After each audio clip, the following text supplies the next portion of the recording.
Pernah nggak kalian mikir, kenapa kita manusia modern yang katanya logis dan serba teknologi kok masih aja takut sama hantu? Padahal kan, wujudnya aja nggak jelas, kadang cuma suara, kadang cuma bayangan. Apa jangan-jangan, rasa takut ini bukan cuma soal percaya nggak percaya, tapi ada penjelasan lain di baliknya? Setelah gue riset dari berbagai sumber, dan dari obrolan-obrolan yang sering gue denger, ternyata ada beberapa alasan menarik kenapa otak kita ini disettle buat takut sama hantu. Yuk, kita bedah satu persatu. Ini soal insting bertahan hidup kita. Jadi gini, otak kita itu punya bagian namanya amigdala. Si amigdala ini tugasnya kayak satpam yang super waspada. Dia selalu siap siaga buat ngedeteksi bahaya, mau itu bahaya nyata atau cuman imajinasi. Bayangin aja nenek moyang kita dulu tinggal di hutan, harus selalu siap sama ancaman binatang buas atau musuh. Nah, naluri ini kebawa sampai sekarang. Jadi, kalau kita di tempat gelap, dengar suara kresek-kresek atau ngerasa suasana aneh, si amigdala ini langsung on dan ngasih sinyal bahaya. Otomatis, badan kita langsung tegang, jantung deg-degan, siap-siap kabur atau ngelawan. Ini mekanisme alami, guys.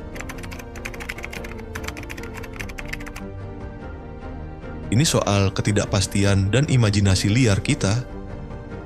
Coba deh, kalau kita di ruangan gelap gulita, terus ada suara jatuh atau angin kenceng, otak kita langsung mikir yang aneh-aneh. Padahal mungkin cuma kucing lewat atau jendela kebuka. Dalam situasi yang nggak jelas kayak gini, otak kita cenderung mengisi kekosongan informasi dengan imajinasi. Apalagi kalau dari kecil kita udah dicekokin cerita-cerita horor atau film-film serem, otak kita jadi gampang banget ngasosiasiin suara atau bayangan samar itu sama hantu. Ibaratnya, udah ada template seremnya di kepala kita.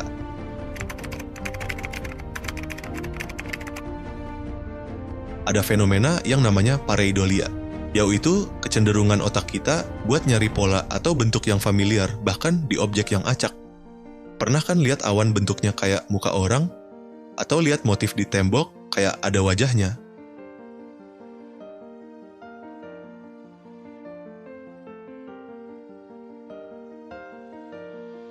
Itu disebut pareidolia.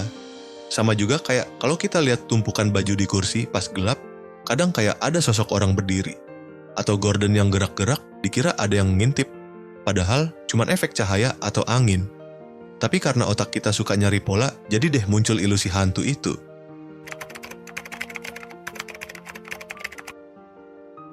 Kalau kita udah percaya banget suatu tempat itu angker, atau kita udah dengar cerita serem tentang suatu lokasi, sugesti itu kuat banget.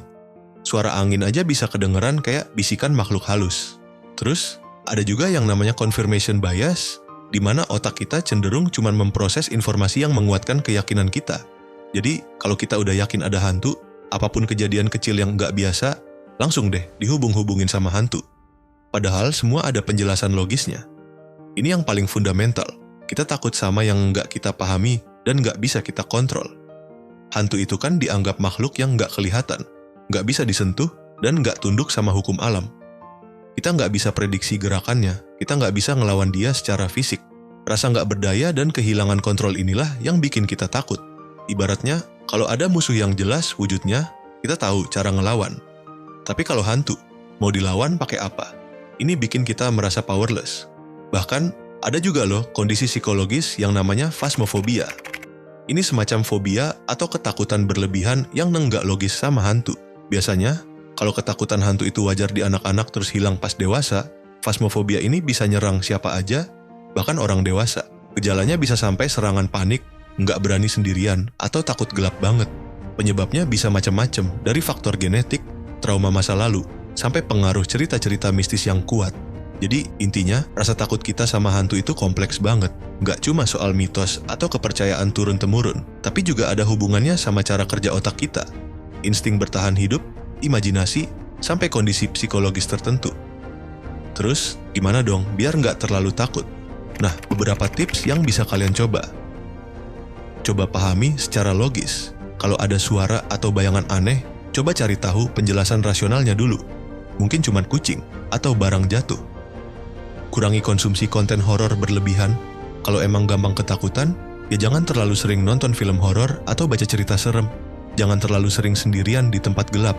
Kalau emang trigger takutnya di tempat gelap atau sepi, coba nyalain lampu atau ajak temen. Kalau udah sampai mengganggu, jangan ragu cari bantuan profesional. Kalau rasa takutnya udah berlebihan banget sampai mengganggu aktivitas sehari-hari, mungkin perlu konsultasi sama psikolog.